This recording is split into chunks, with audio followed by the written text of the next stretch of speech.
ਵਾਹਿਗੁਰੂ ਜੀ ਕਾ ਖਾਲਸਾ ਵਾਹਿਗੁਰੂ ਜੀ ਕੀ ਫਤਿਹ।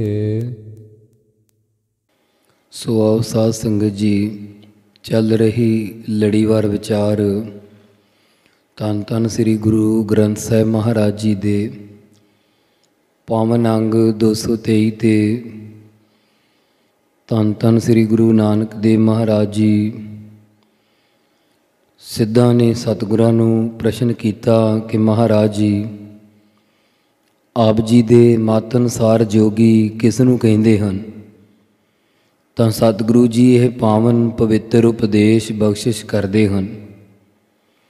ਗੌੜੀ ਮਹੱਲਾ ਪਹਿਲਾ। ਖਿਮਾ ਗਹੀ ਬ੍ਰਤ ਸੀਲ ਸੰਤੋਖੰ, ਰੋਗ ਨਾ ਵਿਆਪੈ ਨਾ ਜਮ ਦੋਖੰ।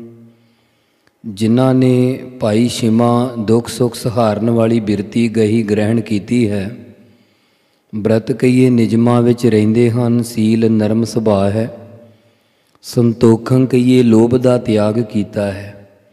ਸੀਲ ਕਈਏ ਜਤ ਸਤ ਅਤੇ ਸੰਤੋਖੰ ਸੰਤੋਖ ਰੂਪੀ ਬ੍ਰਤ ਕਈਏ ਉਪਵਾਸ ਧਾਰਿਆ ਹੈ। ਰੋਗ ਨਾ ਵਿਆਪੈ ਨਾ ਜਮ ਦੋਖੰ, ਉਹਨਾਂ ਨੂੰ ਹੰਕਾਰ ਆਦਿ ਵਿਆਧੀ ਉਪਾਧੀ ਆਦਿ ਰੋਗ ਬਿਮਾਰੀ ਨਹੀਂ ਵਿਆਪਦੀ, ਨਾ ਹੀ ਉਹਨਾਂ ਨੂੰ ਜਮ ਦੋਖੰ ਜਮਦੂਤ ਦੋਸ਼ੀ ਬਣਾ ਕੇ ਨਰਕ ਵਿੱਚ ਪਾਉਂਦਾ, ਨਾ ਹੀ ਜਮਦੂਤ ਦੋਖੰ ਦੁੱਖ ਦਿੰਦੇ ਹਨ। ਮੁਕਤ ਭਏ ਪ੍ਰਭ ਰੂਪ ਨਾ ਰੇਖੰ, ਉਹ ਉਸ ਵਾਹਿਗੁਰੂ ਦੇ ਸਰੂਪ ਵਿੱਚ ਮੁਕਤ ਹੋਏ ਹਨ, ਜਿਸ ਪ੍ਰਭੂ ਪਰਮੇਸ਼ਰ ਦਾ ਕੋਈ ਰੂਪ ਆਕਾਰ ਅਤੇ ਮੱਛ ਕੱਛ ਰੂਪ ਰੇਖੰ ਕਹੀਏ ਰੇਖਾ ਚਿੰਨ੍ਹ ਨਹੀਂ ਹੈ। ਜੋਗੀ ਕਉ ਕੈਸਾ ਡਰ ਹੋਏ, ਰੂਖ ਬਿਰਖ ਗ੍ਰਹਿ ਬਾਹਰ ਸੋਏ ਰਹਾਉ। ਐਸੇ ਜੋਗੀ ਨੂੰ ਕਿਸ ਪ੍ਰਕਾਰ ਦਾ ਡਰ ਭੈ ਹੋ ਸਕਦਾ ਹੈ? ਉਸ ਨੂੰ ਹੋਰ ਕਿਹੜਾ ਡਰ ਦੇ ਸਕਦਾ? ਭਾਵ ਕੋਈ ਨਹੀਂ ਭੈ ਦੇਖ ਸਕਦਾ। ਉਹ ਤਾਂ ਰੂਖ ਖੁਸ਼ਕ ਰੁੱਖਾਂ ਵਿੱਚ ਅਤੇ ਬਿਰਖ ਬਾਗਾਂ ਦੇ ਬ੍ਰਿਸ਼ਾਂ ਵਿੱਚ, ਗ੍ਰਹਿ ਘਰ ਵਿੱਚ, ਬਾਹਰ ਸੰਸਾਰ ਵਿੱਚ ਸਾਰੇ ਹੀ ਸੋਏ ਉਸ ਵਾਹਿਗੁਰੂ ਨੂੰ ਵੇਖਦਾ ਹੈ। ਰਹਾਉ ਵਿਸਰਾਮ ਦੇ ਕੇ ਸਤਿਗੁਰੂ ਫਰਮਾਉਂਦੇ, ਨਿਰਭਉ ਜੋਗੀ ਨਿਰੰਜਨ ਧਿਆਵੈ, ਅਨ ਦਿਨ ਜਾਗੈ ਸੱਚ ਲਿਵ ਲਾਵੈ। ਜਿਹੜਾ ਜੋਗੀ ਨਿਰੰਜਨ ਸ਼ੁੱਧ ਬ੍ਰਹਮ ਨੂੰ ਧਿਆਉਂਦਾ ਹੈ, ਉਹ ਨਿਰਭਉ ਭੈ ਤੋਂ ਰਹਿਤ ਹੋ ਜਾਂਦਾ। ਜਿਹੜਾ ਸੱਚੇ ਪਰਮੇਸ਼ਰ ਵਿੱਚ ਲਿਵ ਬਿਰਤੀ ਨੂੰ ਲਾਉਂਦਾ ਹੈ, ਉਹ ਅਨਦਿਨ ਰਾਤ ਦਿਨ ਗਿਆਨ ਅਵਸਥਾ ਵਿੱਚ ਜਾਗ ਪੈਂਦਾ ਹੈ। ਸੋ ਜੋਗੀ ਮੇਰਾ ਮਨ ਭਾਵੈ, ਉਹ ਜੋਗੀ ਮੇਰਾ ਕਹੀਏ ਸਾਡੇ ਮਨ ਹਿਰਦੇ ਵਿੱਚ ਪਾਉਂਦਾ ਹੈ, ਸਾਨੂੰ ਚੰਗਾ ਲੱਗਦਾ ਹੈ। ਕਾਲ ਜਾਲ ਬ੍ਰਹਮ ਅਗਨੀ ਜਾਰੇ, ਜਰਾ ਮਰਨ ਗਤ ਗਰਭ ਨਿਵਾਰੇ। ਕਾਲ ਕਹੀਏ ਜਮਕਾਲ ਮੌਤ ਦੇ ਜਾਲ ਫਾਹੇ ਨੂੰ ਬ੍ਰਹਮ ਅਭਿਆਸ ਰੂਪੀ ਅੱਗ ਦੁਆਰਾ ਜਾਰੇ ਕਹੀਏ ਜਾਲ ਦੇਵੇ, ਸਾੜ ਦੇਵੇ। ਜਿਹੜਾ ਗਰਭ ਹੰਕਾਰ ਨੂੰ ਨਿਵਰਤ ਕਰ ਲੈਂਦਾ ਹੈ, ਉਸ ਦਾ ਜਰਾ ਬੁਢੇਪਾ ਦਾ ਦੁੱਖ ਵੀ ਅਤੇ ਮਰਨ ਮੌਤ ਦਾ ਡਰ ਵੀ ਗਤ ਕਹੀਏ ਨਾਸ ਹੋ ਜਾਂਦਾ ਹੈ। ਆਪ ਤਰੈ ਪਿਤਰੀ ਨਿਸਤਾਰੇ, ਉਹ ਪੁਰਖ ਆਪ ਵੀ ਸੰਸਾਰ ਸਮੁੰਦਰ ਤੋਂ ਤਰ ਜਾਂਦਾ ਹੈ ਅਤੇ ਆਪਣੇ ਪਿਤਰੀ ਪਿਤਰਾਂ ਆਦਿਕ ਕੁਲਾਂ ਨੂੰ ਵੀ ਤਾਰ ਲੈਂਦਾ ਹੈ, ਕਿਉਂਕਿ ਪਰਵਾਰ ਹੈ ਸਾਧਾਰ ਵਾਲੀ ਗੱਲਬਾਤ ਹੈ, ਕਲਿਆਣ ਕਰ ਲੈਂਦਾ ਹੈ। ਸਤਿਗੁਰ ਸੇਵੇ ਸੋ ਜੋਗੀ ਹੋਏ, ਭੈ ਰਚ ਰਹਿ ਸੋ ਨਿਰਭਉ ਹੋਏ। ਜੋ ਸਤਿਗੁਰੂ ਗੁਰੂ ਸਾਹਿਬ ਜੀ ਦਾ ਸੇਵਨ ਕਰਦਾ ਹੈ, ਉਹ ਹੀ ਜੋਗੀ ਜੁੜਿਆ ਹੋਇਆ ਹੋ ਸਕਦਾ ਹੈ। ਜਿਹੜਾ ਪਰਮੇਸ਼ਰ ਦੇ ਭੈ ਡਰ ਵਿੱਚ ਰਚਿਆ ਕਹੀਏ ਰਹਿੰਦਾ ਹੈ, ਉਹ ਨਿਰਭਉ ਭੈ ਤੋਂ ਰਹਿਤ ਹੋ ਜਾਂਦਾ ਹੈ। ਜੈਸਾ ਸੇਵੈ ਤੈਸੋ ਹੋਏ, ਜਿਸ ਪ੍ਰਕਾਰ ਦਾ ਕੋਈ ਸੇਵਨ ਕਰੇਗਾ, ਤਿਵੇਂ ਦਾ ਹੀ ਉਸ ਨੂੰ ਫਲ ਪ੍ਰਾਪਤ ਹੁੰਦਾ। ਭਾਵ ਉਪਾਸ਼ਕ ਜਿਸ ਉਪਾਸਿਆ ਦੀ ਉਪਾਸਨਾ ਕਰੇਗਾ, ਉਸੇ ਦਾ ਹੀ ਰੂਪ ਹੋ ਜਾਂਦਾ ਹੈ। ਨਰ ਨਿਹ ਕੇਵਲ ਨਿਰਭਉ ਨਾਉ, ਅਨਾਥਹਿ ਨਾਥ ਕਰੇ ਬਲ ਜਾਉ। ਜਿਹੜੇ ਨਿਰਭਉ ਭੈ ਤੋਂ ਰਹਿਤ ਪਰਮੇਸ਼ਰ ਦੇ ਨਾਮ ਨੂੰ ਜਪਦੇ ਹਨ, ਉਹ ਨਰ ਮਨੁੱਖ ਸ਼ੁੱਧ ਬ੍ਰਹਮ ਦਾ ਹੀ ਸਰੂਪ ਹੋ ਜਾਂਦੇ ਆ। ਜਿਨ੍ਹਾਂ ਅਨਾਥ ਹੈ ਕਿ ਇਹ ਜਤੀਮਾਂ ਦਾ ਕੋਈ ਮਾਲਕ ਨਹੀਂ ਸੀ, ਉਹਨਾਂ ਨੂੰ ਪਰਮੇਸ਼ਰ ਨੇ ਸਾਰਿਆਂ ਦੇ ਨਾਥ ਮਾਲਕ ਕਰ ਦਿੱਤਾ ਹੈ। ਅਸੀਂ ਉਸ ਪਰਮੇਸ਼ਰ ਤਾਈਂ ਬਲਹਾਰ ਜਾਂਦੇ ਹਾਂ। ਪੁਨਰਪ ਜਨਮ ਨਾਹੀ ਗੁਣ ਗਾਓ।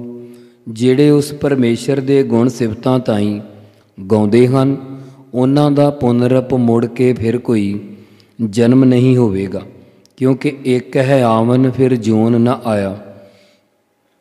ਅੰਤਰ ਬਾਹਰ ਏਕੋ ਜਾਣੈ, ਗੁਰ ਕੈ ਸਬਦੇ ਆਪ ਪਛਾਣੈ। ਹਿਰਦੇ ਦੇ ਅੰਦਰ ਵੀ ਅਤੇ ਬਾਹਰ ਸੰਸਾਰ ਵਿੱਚ ਇੱਕ ਪਰਮੇਸ਼ਰ ਨੂੰ ਹੀ ਜਾਣਨਾ ਕਰੇ। ਗੁਰ ਸਤਿਗੁਰਾਂ ਦੇ ਸ਼ਬਦੇ ਉਪਦੇਸ਼ ਦੁਆਰਾ ਆਪਣੇ ਨਿਜ ਸਰੂਪ ਨੂੰ ਪਛਾਣਨਾ ਕਰੇ। ਸਾਚੈ ਸ਼ਬਦ ਦਰ ਨੀਸਾਣੈ।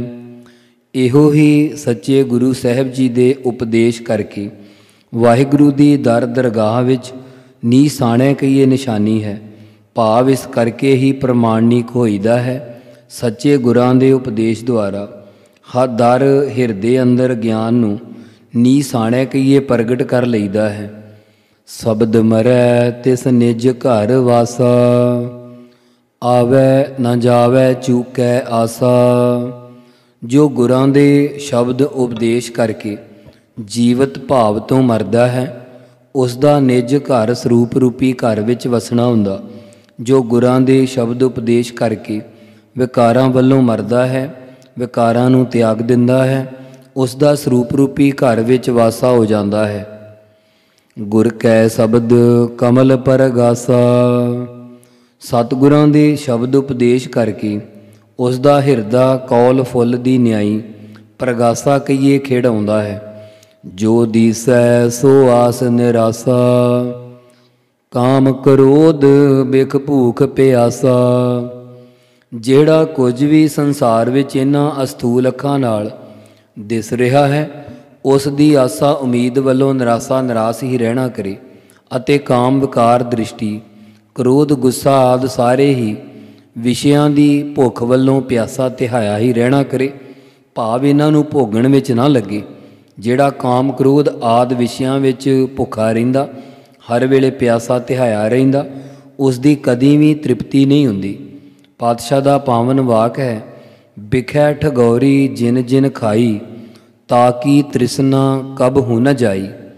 ਇੱਕ ਜਗ੍ਹਾ ਹੋਰ ਸਤਿਗੁਰੂ ਪਾਵਨ ਅੰਗ 167 ਤੇ ਫਰਮਾਉਂਦੇ ਹਨ, ਜਿਤਨੀ ਭੂਖ ਅਨ ਰਸ ਸਾਧ ਹੈ, ਤਿਤਨੀ ਭੂਖ ਫਿਰ ਲਾਗੈ।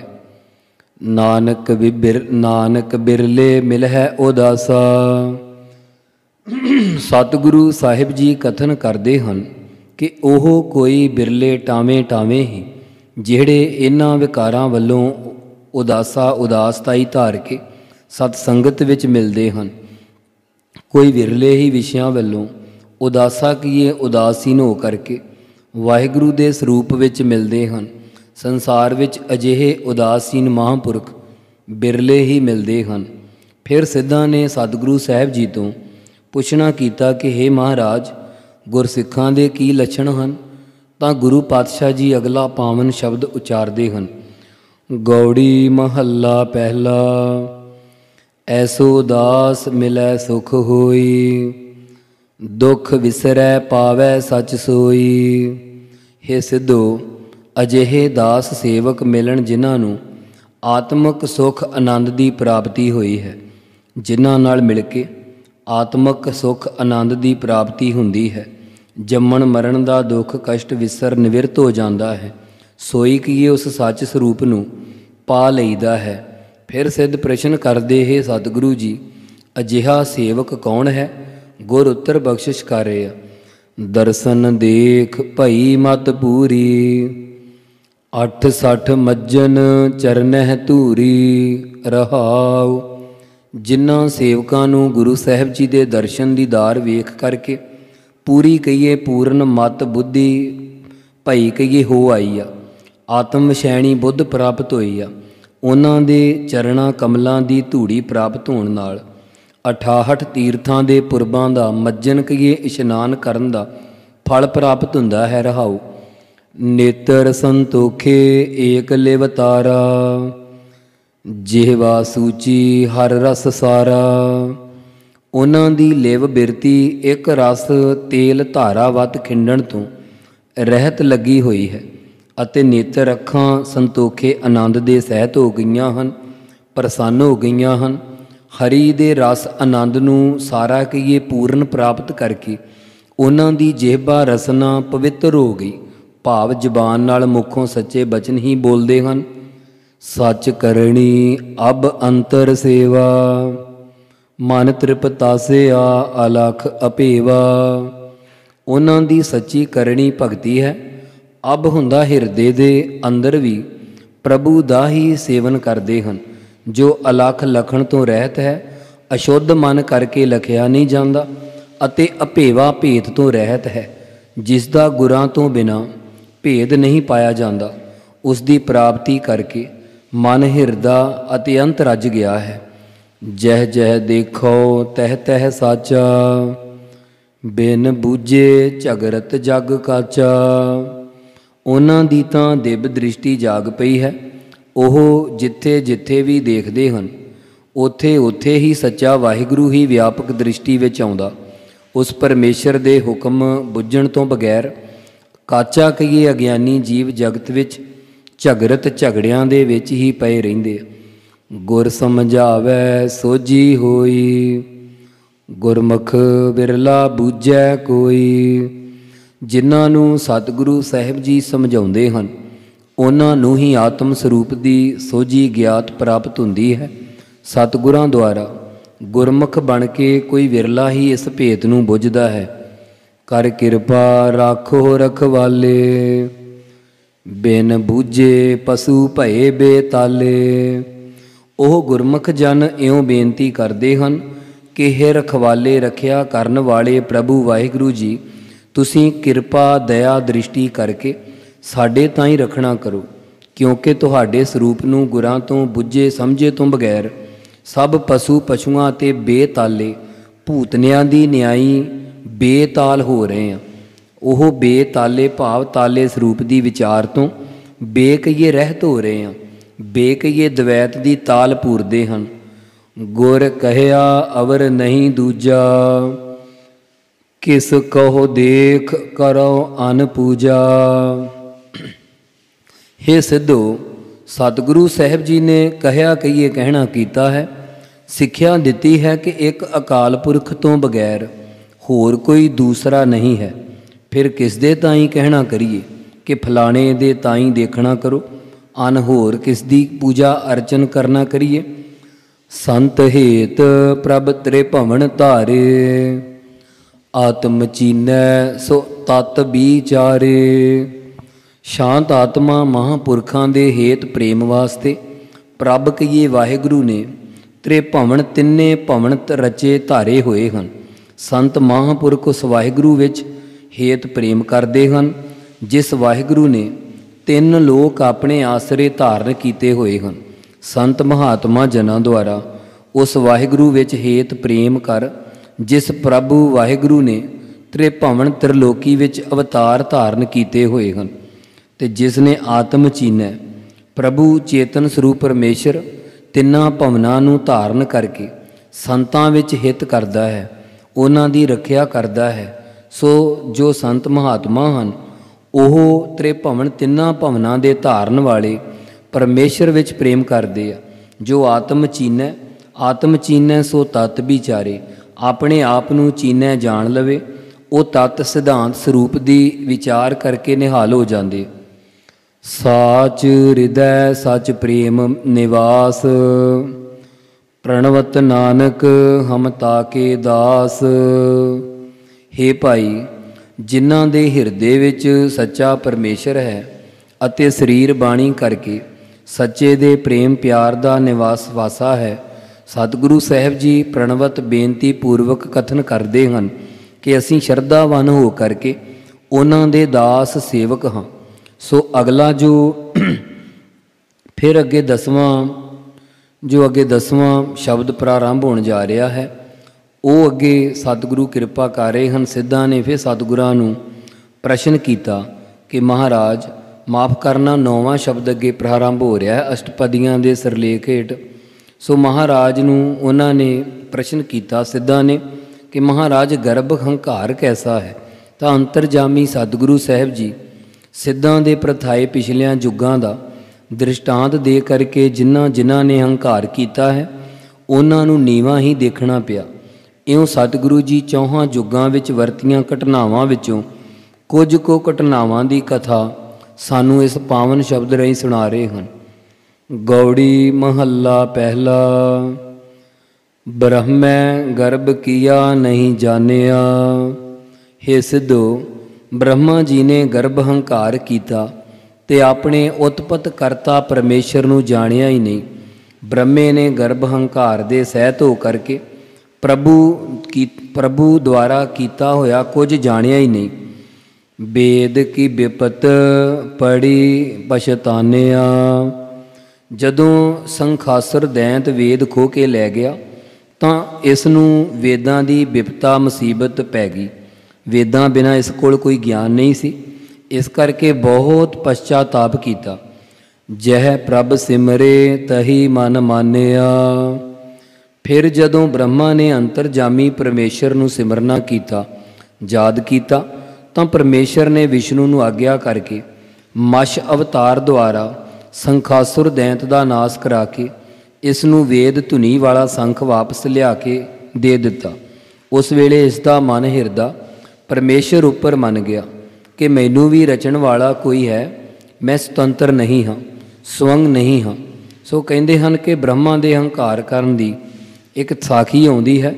ਬ੍ਰਹਮਾ ਹੰਕਾਰ ਦੇ ਸਹਿਤ ਹੋ ਕਰਕੇ ਇਹ ਕਹਿੰਦਾ ਸੀ ਕਿ ਮੇਰੇ ਤੁਲ ਹੋਰ ਕੋਈ ਨਹੀਂ ਹੈ, ਮੈਂ ਹੀ ਵੇਦ ਦੀ ਮਰਿਆਦਾ ਅਨੁਸਾਰ ਸੰਸਾਰ ਨੂੰ ਚਲਾਉਂਦਾ ਹਾਂ। ਇਸ ਦੇ ਕੋਲ ਇੱਕ ਸੰਖ ਸੀ ਜਿਸ ਵਿੱਚ ਇਹ ਵੇਦ ਦੀ ਧੁਨੀ ਉਚਾਰਨ ਕਰਿਆ ਕਰਦਾ ਸੀ। ਸਤਯੁਗ ਵਿੱਚ ਬ੍ਰਹਮਾ ਜੀ ਆਪਣੇ ਵੇਦਾਂ ਦੀ ਧੁਨੀ ਦਾ ਬੜਾ ਮਾਣ ਕਰਦੇ ਸਨ ਕਿ ਵੇਦਾਂ ਦੀ ਧੁਨੀ ਮੇਰੇ ਪਾਸ ਹੀ ਹੈ। ਉਸ ਵਕਤ ਇਸ ਦਾ ਹੰਕਾਰ ਤੋੜਨ ਲਈ ਇੱਕ ਸੰਖਾਸੁਰ ਨਾਮੀ ਦੈਂਤ ਨੂੰ ਪਰਮੇਸ਼ਰ ਨੇ ਪੈਦਾ ਕੀਤਾ। ਭਗਵਾਨ ਦੇ ਸੰਕਲਪ ਨਾਲ ਜਦ ਬ੍ਰਹਮਾ ਵੇਦ ਪੜ੍ਹਦਾ ਸੌਂ ਗਿਆ ਤਾਂ ਸੰਖਾਸੁਰ ਦੈਂਤ ਨੇ ਇਸ ਦਾ ਸੰਖ ਖੋਹ ਕੇ ਆਪਣੇ ਪੇਟ ਵਿੱਚ ਪਾ ਲਿਆ। ਬ੍ਰਹਮਾ ਨੂੰ ਸਾਰੇ ਵੇਦ ਭੁੱਲ ਗਏ। ਉਸ ਸੰਖ ਦੀ ਧੁਨੀ ਵਿੱਚੋਂ ਹੀ ਇਸ ਨੂੰ ਵੇਦ ਦੀ ਧੁਨੀ ਪ੍ਰਗਟ ਹੋਇਆ ਕਰਦੀ ਸੀ। ਜਦੋਂ ਬ੍ਰਹਮਾ ਨੂੰ ਵੇਦ ਭੁੱਲ ਗਏ ਤਾਂ ਇਸ ਨੇ ਨਿਰਹੰਕਾਰ ਹੋ ਕਰਕੇ ਭਗਵਾਨ ਨੂੰ ਚੇਤੇ ਕੀਤਾ। ਤਾਂ ਉਸ ਵੇਲੇ ਅੰਤਰਜਾਮੀ ਵਾਹਿਗੁਰੂ ਜੀ ਆਗਿਆ ਦੁਆਰਾ ਵਿਸ਼ਨੂੰ ਨੇ ਮਛ ਅਵਤਾਰ ਧਾਰਨ ਕੀਤਾ। ਵਿਸ਼ਨੂੰ ਜੀ ਮਛ ਅਵਤਾਰ ਧਾਰਨ ਕਰਕੇ ਸੰਖਾਸੁਰ ਦੈਂਤ ਦੇ ਪਾਸ ਸਮੁੰਦਰ ਵਿੱਚ ਗਏ। ਉੱਥੇ ਬਹੁਤ ਭਾਰੀ ਜੰਗ ਹੋਇਆ। ਜੰਗ ਕਰਨ ਤੋਂ ਬਾਅਦ ਸੰਖਾਸੁਰ ਨੂੰ ਮਾਰ ਦਿੱਤਾ ਅਤੇ ਉਹ ਵੇਦ ਦੀ ਧੁਨੀ ਵਾਲਾ ਸੰਖ ਬ੍ਰਹਮੇ ਨੂੰ ਲਿਆ ਕੇ ਦੇ ਦਿੱਤਾ। ਸ੍ਰੀ ਕਲਗੀਧਰ ਪਾਤਸ਼ਾਹ ਜੀ ਗੁਰੂ ਗੋਬਿੰਦ ਸਿੰਘ ਮਹਾਰਾਜ ਜੀ ਆਪਣੀ ਰਚਨਾ ਸ੍ਰੀ ਦਸਮ ਗ੍ਰੰਥ ਸਾਹਿਬ ਜੀ ਵਿੱਚ ਅਵਤਾਰਾਂ ਦੀ ਕਥਾ ਵਿੱਚ ਇਸ ਤਰ੍ਹਾਂ ਬਿਆਨ ਕਰਦੇ ਹਨ। ਸਤਿਗੁਰੂ ਉਚਾਰਨ ਕਰਦੇ ਹਨ, ਸੰਖਾਸੁਰ ਮਾਰੇ ਵੇਦ ਉਧਾਰੇ, ਸ਼ਤਰ ਸੰਘਾਰੇ ਜਸ ਲੀਨੋ, ਦੇਵੇ ਸੋ ਬੁਲਾਇਓ ਰਾਜ ਬਿਠਾਇਓ, ਸ਼ਤਰ ਫਿਰਾਇਓ ਸੁਖ ਦੀਨੋ, ਕੋਟੰਗ ਬਜੇ ਬਾਜੇ ਸੁਰ ਸਭ ਗਾਜੇ, ਸੁੰਭ ਘਰ ਸਾਜੇ ਸ਼ੋਕ ਹਰੇ, ਦੈ ਕੋਟਕ ਦਸ਼ਨਾ ਕਰੂਰ ਪ੍ਰਦਸ਼ਨਾ, ਆਨ ਸੋ ਮਚ ਕੇ ਪਾਏ ਪਰੇ। ਐਸਾ ਗਰਭ ਬੁਰਾ ਸੰਸਾਰੈ, ਜਿਸ ਗੁਰ ਮਿਲੈ ਤਿਸ ਗਰਭ ਨਿਵਾਰੈ ਰਹਾਉ। ਹੇ ਸਿੱਧੋ, ਅਜਿਹਾ ਗਰਭ ਹੰਕਾਰ ਕਰਨਾ ਜਗਤ ਵਿੱਚ ਬੁਰਾ ਮੰਦਾ ਖਰਾਬ ਹੈ। ਜਿਸ ਨੂੰ ਸਤਿਗੁਰੂ ਸਾਹਿਬ ਜੀ ਮਿਲ ਪੈਂਦੇ ਹਨ ਉਸ ਦੇ ਗਰਭ ਹੰਕਾਰ ਨੂੰ ਸਤਿਗੁਰੂ ਜੀ ਨੇ ਨਿਵਿਰਤ ਕਰ ਦਿੱਤਾ ਹੈ ਰਹਾਉ। ਬਲ ਰਾਜਾ ਮਾਇਆ ਅਹੰਕਾਰੀ। ਬਲ ਰਾਜਾ, ਰਾਜਾ ਬਲ ਜੋ ਵਿਭੂਤੀ ਆਦਿਕ ਧਨ ਪਦਾਰਥਾਂ ਕਰਕੇ ਬਹੁਤ ਹੰਕਾਰੀ ਅਭਿਮਾਨ ਦੇ ਸਹਿਤ ਸੀ। ਜਗਨ ਕਰੈ ਬਹੁ ਭਾਰ ਅਭਾਰੀ, ਬਿਨ ਗੁਰ ਪੁੱਛੇ ਜਾਏ ਪਿਆਰੀ। ਜਗਨ ਕਹੀਏ ਜਗ ਆਦਿਕ ਕਰਦਾ ਹੈ ਅਤੇ ਬਹੁਤ ਸਾਰੀ ਭਾਰੀ ਸਮੱਗਰੀ ਬ੍ਰਾਹਮਣਾਂ ਨੂੰ ਦੇ ਕਰਕੇ ਹੰਕਾਰ ਵਿੱਚ ਆਫਰਿਆ ਹੋਇਆ ਸੀ। ਆਪਣੇ ਗੁਰੂ ਸ਼ੁਕਰਾਚਾਰੀਆ ਨੂੰ ਪੁੱਛੇ ਤੋਂ ਬਗੈਰ ਜੋ ਇਸਨੇ 52 ਬ੍ਰਾਹਮਣ ਰੂਪੀ ਨੂੰ ਦਾਨ ਕੀਤਾ, ਉਸ ਕਰਕੇ ਭਿਆਰੀ ਪਤਾਲ ਵਿੱਚ ਜਾਣਾ ਪਿਆ। ਦੱਸਦੇ ਹਨ ਕਿ ਸਤਜੁਗ ਦੇ ਭਗਤ ਪ੍ਰਹਿਲਾਦ ਜੀ ਦਾ ਪੋਤਾ ਅਤੇ ਵਿਰੋਚਨ ਦਾ ਪੁੱਤਰ ਜੋ ਵਿੰਧਿਆਵਲੀ ਦੇ ਉਦਰ ਤੋਂ ਪੈਦਾ ਹੋਇਆ ਸੀ, ਇਹ ਬਹੁਤ ਹੀ ਪ੍ਰਤਾਪੀ ਸੀ। ਇਸ ਦਾ ਨਾਮ ਬਲ ਰੱਖਿਆ। ਆਪਣੇ ਪ੍ਰਤਾਪ ਦੇ ਬਲ ਕਰਕੇ ਇਸ ਨੇ ਚਾਰੇ ਪਾਸੇ ਆਪਣਾ ਰਾਜ ਕਾਇਮ ਕਰਕੇ ਰੱਖਿਆ ਹੋਇਆ ਸੀ, ਜਿਸ ਕਾਰਨ ਇਹ ਬਹੁਤ ਹੰਕਾਰੀ ਹੋ ਗਿਆ। ਇਸ ਨੇ 100 ਯੱਗ ਕੀਤੇ। ਜਦੋਂ ਇਸ ਦੇ ਮਨ ਵਿੱਚ ਇਹ ਇੱਛਾ ਹੋਈ ਕਿ ਸਵਰਗ ਦਾ ਰਾਜ ਵੀ ਪ੍ਰਾਪਤ ਕੀਤਾ ਜਾਵੇ, ਤਾਂ ਇਸ ਨੇ 101 ਯੱਗ ਕਰਨਾ ਆਰੰਭ ਕੀਤਾ। ਉਸ ਵਕਤ ਇੰਦਰ ਨੂੰ ਬਿਪਤਾ ਪੈ ਗਈ, ਤਾਂ ਉਸ ਨੇ ਪਰਮੇਸ਼ਰ ਨੂੰ ਚੇਤੇ ਕੀਤਾ ਕਿ ਮੈਨੂੰ ਬਚਾਉਣਾ ਕਰੋ। ਉਸ ਵੇਲੇ ਵਿਸ਼ਨੂੰ ਨੇ 52 ਉਂਗਲਾਂ ਵਾਲਾ ਅਵਤਾਰ ਧਾਰਨ ਕੀਤਾ ਅਤੇ ਇਸ ਨੂੰ ਛਲਣ ਵਾਸਤੇ ਇਸ ਦੇ ਬੂਹੇ ਅੱਗੇ ਆਣ ਖੜਾ ਹੋਇਆ। ਇਸ ਦਾ ਗੁਰੂ ਸ਼ੁਕਰਾਚਾਰੀਆ ਜੋ ਦੈਂਤ ਸੀ, ਉਸ ਨੇ ਕਹਿਣਾ ਕੀਤਾ ਕਿ ਹੇ ਰਾਜਾ ਬਲ, ਇਹ ਵਿਸ਼ਨੂੰ ਨੇ ਤੈਨੂੰ ਠੱਗਣ ਲਈ ਅਵਤਾਰ ਧਾਰਨ ਕੀਤਾ ਹੈ। ਸ਼ੁਕਰਾਚਾਰੀਆ ਦੁਆਰਾ ਬਹੁਤ ਵਰਜਣ 'ਤੇ ਵੀ ਇਸ ਨੇ ਉਸ 52 ਅਵਤਾਰ ਨੂੰ ਅੰਦਰ ਬੁਲਾ ਲਿਆ ਅਤੇ ਆਪਣੇ ਗੁਰੂ ਨੂੰ ਕਿਹਾ ਕਿ ਇਹ ਬ੍ਰਾਹਮਣ ਸਾਡੇ ਜੱਗ ਦਾ ਕੀ ਵਿਗਾੜ ਲਵੇਗਾ। ਇਸ ਪ੍ਰਕਾਰ ਬਲ ਰਾਜੇ ਨੇ ਉਸ ਬ੍ਰਾਹਮਣ ਨੂੰ ਬੈਠਣ ਲਈ ਚੰਦਨ ਦਾ ਮੂੜਾ ਦੇ ਦਿੱਤਾ। 52 ਨੇ ਵੇਦਾਂ ਦਾ ਪਾਠ ਸੁਣਾਉਣਾ ਸ਼ੁਰੂ ਕਰ ਦਿੱਤਾ। ਰਾਜਾ ਬਲ ਬਹੁਤ ਖੁਸ਼ ਹੋਇਆ, ਕਹਿਣ ਲੱਗਾ ਕਿ ਹੇ ਬ੍ਰਾਹਮਣ ਜੀ, ਜੋ ਤੁਹਾਡੀ ਇੱਛਾ ਹੈ ਉਹ ਮੰਗਣਾ ਕਰੋ। ਬ੍ਰਾਹਮਣ ਕਹਿਣ ਲੱਗਾ ਕਿ ਹੇ ਰਾਜਾ ਬਲ, ਹੋਰ ਤਾਂ ਕੁਝ ਨਹੀਂ ਚਾਹੀਦਾ, ਮੈਨੂੰ 250 ਕਰਮਾਂ ਦੀ ਧਰਤੀ ਦੀ ਲੋੜ ਹੈ। ਬਲ ਰਾਜਾ ਕਹਿਣ ਲੱਗਾ ਕਿ ਠੀਕ ਹੈ ਜੀ, ਮਿਲ ਲਵੋ। ਧਰਤੀ ਨੂੰ ਮਿਲਣ ਵੇਲੇ 52 ਅਵਤਾਰ ਨੇ ਆਪਣੇ ਸਰੀਰ ਦਾ ਆਕਾਰ ਵੱਡਾ ਕਰ ਲਿਆ ਅਤੇ 3 ਲੋਕਾਂ ਦੀਆਂ 2 ਕਰਮਾਂ ਕੀਤੀਆਂ। ਕਹਿਣ ਲੱਗਾ ਕਿ ਅਜੇ ਅੱਧੀ ਕਰਮ ਬਾਕੀ ਹੈ। ਤਾਂ ਬਲ ਰਾਜਾ ਕਹਿਣ ਲੱਗਾ ਕਿ ਹੁਣ ਤਾਂ ਮੇਰਾ ਸਰੀਰ ਹੀ ਹਾਜ਼ਰ ਹੈ, ਇਹ ਵੀ ਰਾਜ ਦਾ ਮਾਲਕ ਹੈ, ਆਪ ਇਸ ਨੂੰ ਹੀ ਮਿਲ ਲੈਣਾ ਕਰੋ। ਤਾਂ ਤੀਜੇ ਕਦਮ ਵਿੱਚ ਬਲ ਰਾਜੇ ਦਾ ਸਰੀਰ ਮਿਲਣਾ ਕੀਤਾ ਅਤੇ 7ਵੇਂ ਪਤਾਲ ਵਿੱਚ ਧੱਕ ਦਿੱਤਾ। ਇਸ ਦੀ ਭਗਤੀ ਭਾਵਨਾ ਦੇਖ ਕਰਕੇ ਇਸ ਨੂੰ ਪਤਾਲ ਦਾ ਰਾਜ ਭਾਗ ਥਾਪ ਦਿੱਤਾ ਅਤੇ ਉਸ ਦੀ ਬੇਨਤੀ ਅਨੁਸਾਰ ਉਸ ਦਾ ਦੁਆਰਪਾਲ ਹੋ ਕੇ ਰਹਿਣਾ ਅੰਗੀਕਾਰ ਕੀਤਾ। ਸੋ ਇਸ ਪ੍ਰਕਾਰ ਰਾਜੇ ਬਲ ਨੇ ਹੰਕਾਰ ਦੇ ਸਹਿਤ ਆਪਣੇ ਗੁਰੂ ਦੇ ਆਖੇ ਲੱਗੇ ਤੋਂ ਬਗੈਰ ਸਵਰਗ ਦਾ ਰਾਜ ਲੈਂਦੇ ਹੋਏ ਨੂੰ 7ਵੇਂ ਪਤਾਲ ਵਿੱਚ ਜਾਣਾ ਪਿਆ। ਸੋ ਸਤਿਗੁਰੂ ਕਿਰਪਾ ਕਰ ਰਹੇ ਹਨ। ਇਸ ਦਾ ਜ਼ਿਕਰ ਭਾਈ ਗੁਰਦਾਸ ਜੀ ਆਪਣੀ 10ਵੀਂ ਵਾਰ ਦੀ 3ਜੀ ਪੌੜੀ ਵਿੱਚ ਵੀ ਉਚਾਰਨ ਕਰਦੇ ਹਨ। ਬਲ ਰਾਜਾ ਘਰ ਆਪਣੇ ਅੰਦਰ ਬੈਠਾ ਜਗ ਕਰਾਵੈ, 52 ਰੂਪੀ ਆਇਆ 4 ਵੇਦ ਮੁਖ ਪਾਠ ਸੁਣਾਵੈ। ਰਾਜੇ ਅੰਦਰ ਸੱਦਿਆ ਮੰਗ ਸੁਆਮੀ ਜੋ ਤੁਧ ਭਾਵੈ, ਅਛਲ ਛਲਣ ਤੁਧ ਆਇਆ ਸੁਕਰ ਪਰੋਹਤ ਕਹਿ ਸਮਝਾਵੈ। ਕਰੋ ਅਢਾਈ ਧਰਤ ਮੰਗ, ਪਿੱਛੋਂ ਦੇ ਤ੍ਰਿਹੁ ਲੋ ਨ ਮਾਵੈ। ਦੋਇ ਕਰਵਾਂ ਕਰ 3 ਲੋ, ਬਲ ਰਾਜਾ ਲੈ ਮਗਰ ਮਿਣਾਵੈ। ਬਲਛਲ ਆਪ ਛਲਾਇਨ, ਹੋਏ ਦਇਆਲ ਮਿਲੈ ਗਲ ਲਾਵੈ। ਦਿੱਤਾ ਰਾਜ ਪਤਾਲ ਦਾ, ਹੋਏ ਅਧੀਨ ਭਗਤ ਜਸ ਗਾਵੈ। ਹੋਏ ਦਰਵਾਨ ਮਹਾ ਸੁਖ ਪਾਵੈ, ਹਰੀ ਚੰਦ ਦਾਨ ਕਰੈ ਜਸ ਲੇਵੈ। ਰਾਜਾ ਹਰੀਚੰਦ ਇੱਕ ਭਾਰ ਸੋਨੇ ਦਾ ਦਾਨ ਕਰਦਾ ਸੀ ਅਤੇ ਬਹੁਤ ਸਾਰਾ ਜਸ ਵਡਿਆਈ ਲਿਆ ਕਰਦਾ ਸੀ। 3260 ਤੋਲੇ ਦਾ ਇੱਕ ਭਾਰ ਮੰਨਿਆ ਹੈ, ਭਾਵ ਇਤਨਾ ਸੋਨਾ ਹਰ ਰੋਜ਼ ਦਾਨ ਕਰਦਾ ਸੀ। ਬਿਨ ਗੁਰ ਅੰਤ ਨ ਪਾਏ ਅਭੇਵੈ। ਆਪਣੇ ਗੁਰੂ ਵਸ਼ਿਸ਼ਟ ਮੁਨੀ ਤੋਂ ਪੁੱਛੇ ਤੋਂ ਬਗੈਰ ਹੀ ਇਹ ਵਿਸ਼ਵਾਮਿੱਤਰ ਦੇ ਸੂਰ ਬਣ ਕੇ ਪਿੱਛੇ ਸ਼ਿਕਾਰ ਲਈ ਚਲਿਆ ਗਿਆ ਔਰ ਅੰਤ ਨੂੰ ਅਭੇਵੈ ਭੇਦ ਰਹਿਤ ਪਰਮੇਸ਼ਰ ਦੀ ਕੁਦਰਤ ਦਾ ਅੰਤ ਓੜਕ ਨਹੀਂ ਪਾ ਸਕਿਆ। ਆਪ ਭੁਲਾਏ ਆਪੇ ਮਤ ਦੇਵੈ। ਹੇ ਭਾਈ, ਉਸ ਪਰਮੇਸ਼ਰ ਨੇ ਆਪ ਹੀ ਜੀਵਾਂ ਨੂੰ ਭੁਲਾਉਣਾ ਕੀਤਾ ਹੈ ਅਤੇ ਆਪ ਹੀ ਮਤ ਸਿੱਖਿਆ ਦੇਣਾ ਕਰਦਾ ਹੈ। ਸਤਿਗੁਰੂ ਕਿਰਪਾ ਕਰ ਰਹੇ ਹਨ।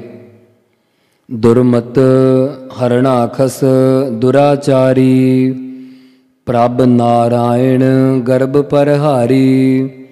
ਦੁਰਮਤ ਖੋਟੀ ਮੱਤ ਵਾਲਾ ਰਾਜਾ ਹਰਣਾਕਸ ਜੋ ਭਗਤ ਪ੍ਰਹਿਲਾਦ ਜੀ ਦਾ ਪਿਤਾ ਸੀ, ਇਹ ਵੀ ਬਹੁਤ ਦੁਰਾਚਾਰੀ ਖੋਟੇ ਆਚਰਣ ਵਾਲਾ ਸੀ। ਇਹ ਸਭ ਨੂੰ ਜਲੇ ਹਰਨਾਕਸ ਥਲੇ ਹਰਨਾਕਸ ਆਪਣੇ ਨਾਮ ਦਾ ਹੀ ਜਾਪ ਕਰਾਇਆ ਕਰਦਾ ਸੀ। ਪ੍ਰਭ ਕਹੀਏ ਪ੍ਰਭੂ ਨਾਰਾਇਣ ਅਕਾਲ ਪੁਰਖ ਨੇ ਥੰਮ ਵਿੱਚੋਂ ਪ੍ਰਗਟ ਹੋ ਕਰਕੇ ਆਪਣੇ ਪੱਟਾਂ ਉੱਪਰ ਰੱਖ ਕੇ ਆਪਣੇ ਨੌਹਾਂ ਨਾਲ ਪਾੜ ਕੇ ਉਸ ਦੇ ਗਰਭ ਹੰਕਾਰ ਨੂੰ ਪ੍ਰਹਾਰੀ ਨਾਸ ਕੀਤਾ ਸੀ। ਪ੍ਰਹਿਲਾਦ ਉਧਾਰੇ ਕਿਰਪਾ ਧਾਰੀ, ਅਤੇ ਆਪਣੇ ਭਗਤ ਪ੍ਰਹਿਲਾਦ ਨੂੰ ਕਿਰਪਾ ਦਇਆ ਦ੍ਰਿਸ਼ਟੀ ਧਾਰਨ ਕਰਕੇ ਉਧਾਰੇ ਕਹੀਏ ਉਧਾਰਨਾ ਕੀਤਾ।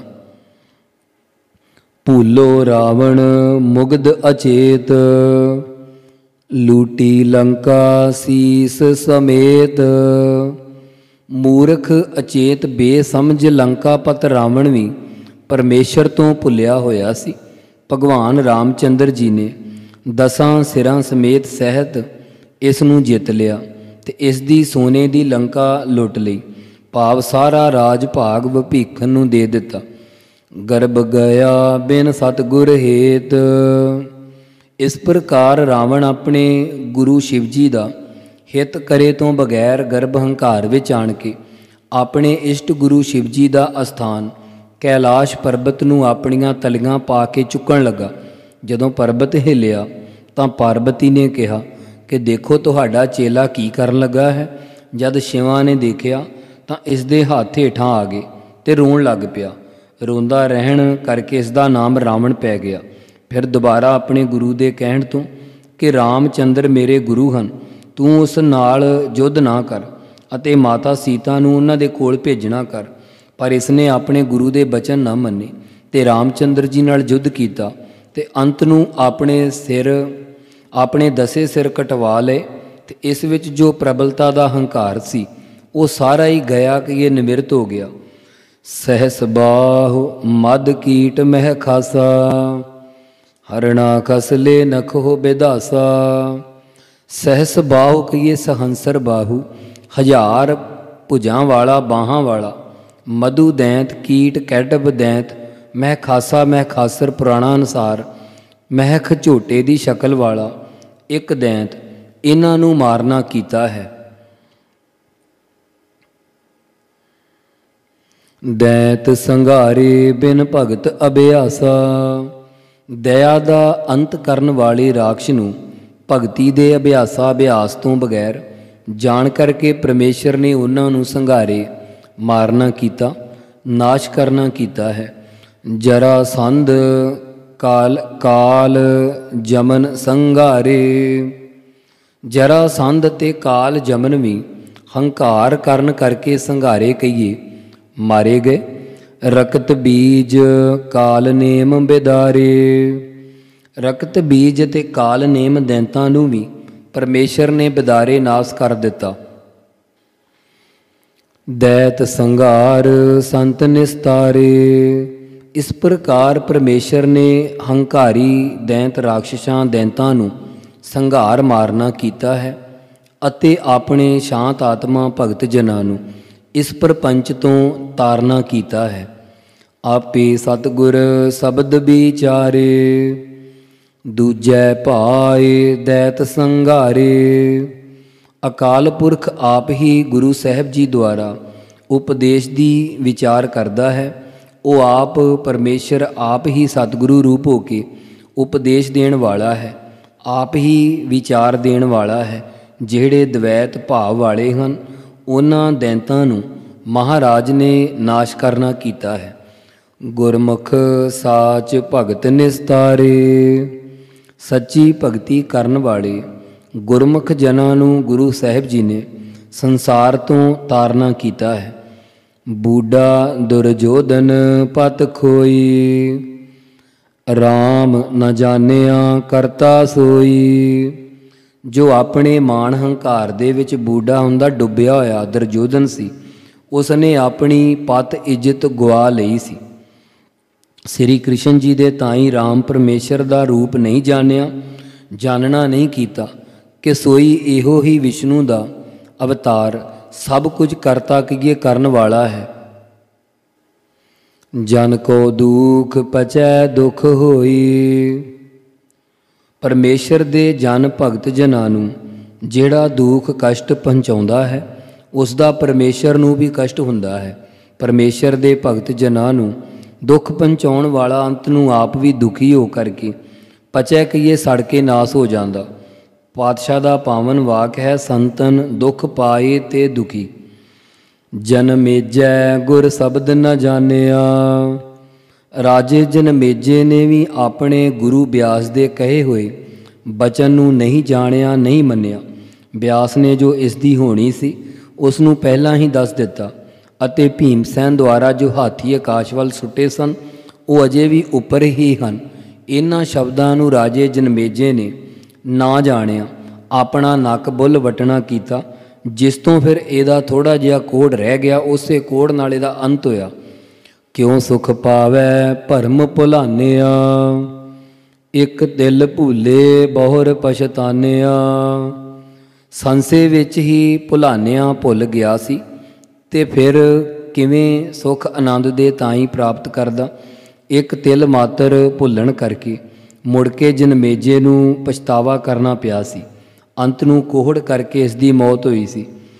ਕੰਸ ਕੇਸ ਚਾਂਡੂਰ ਨ ਕੋਈ, ਕੰਸ ਕਹੀਏ ਕ੍ਰਿਸ਼ਨ ਦਾ ਮਾਮਾ, ਕੇਸ ਕਹੀਏ ਕੇਸੀ ਦੈਂਤ, ਅਤੇ ਚਾਂਡੂਰ ਪਹਿਲਵਾਨ ਆਦਿ ਕੋਈ ਵੀ ਦੈਂਤ ਨਾ ਰਿਹਾ।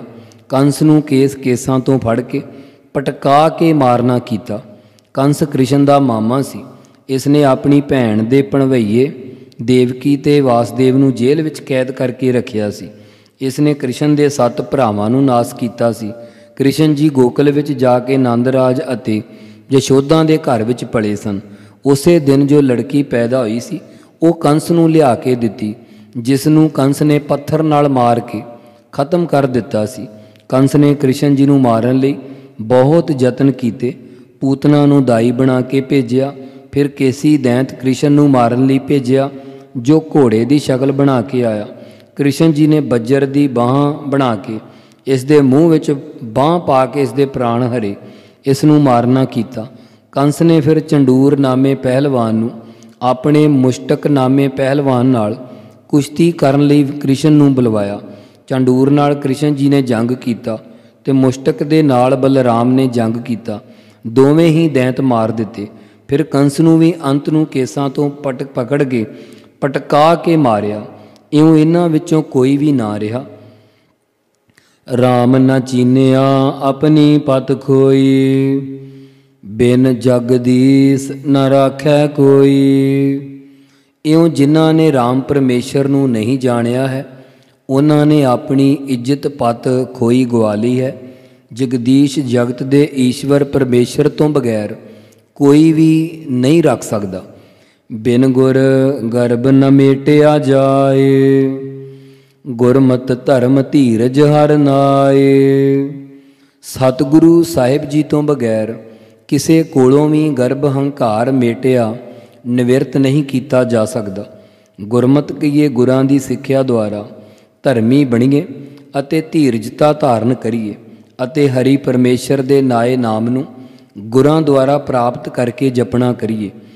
ਨਾਨਕ ਨਾਮ ਮਿਲੈ ਗੁਣ ਗਾਏ। ਸਤਿਗੁਰੂ ਸਾਹਿਬ ਜੀ ਕਥਨ ਕਰਦੇ ਹਨ ਕਿ ਪਰਮੇਸ਼ਰ ਦਾ ਨਾਮ ਮਿਲੈ ਕਿ ਇਹ ਪ੍ਰਾਪਤ ਹੋਵੇ ਅਤੇ ਉਸ ਦੇ ਗੁਣ ਸਿਫਤਾਂ ਤਾਈਂ ਗਾਇਆ ਜਾਵੇ, ਤਾਂ ਹੀ ਹੰਕਾਰ ਆਦਿਕ ਨਾਸ ਹੁੰਦੇ ਹਨ ਤੇ ਮੁਕਤ ਹੋਈਦਾ ਹੈ। ਵਾਹਿਗੁਰੂ ਵਾਹਿਗੁਰੂ ਵਾਹਿਗੁਰੂ ਵਾਹਿਗੁਰੂ ਵਾਹਿਗੁਰੂ ਵਾਹਿਗੁਰੂ ਵਾਹਿਗੁਰੂ ਵਾਹਿਗੁਰੂ ਵਾਹਿਗੁਰੂ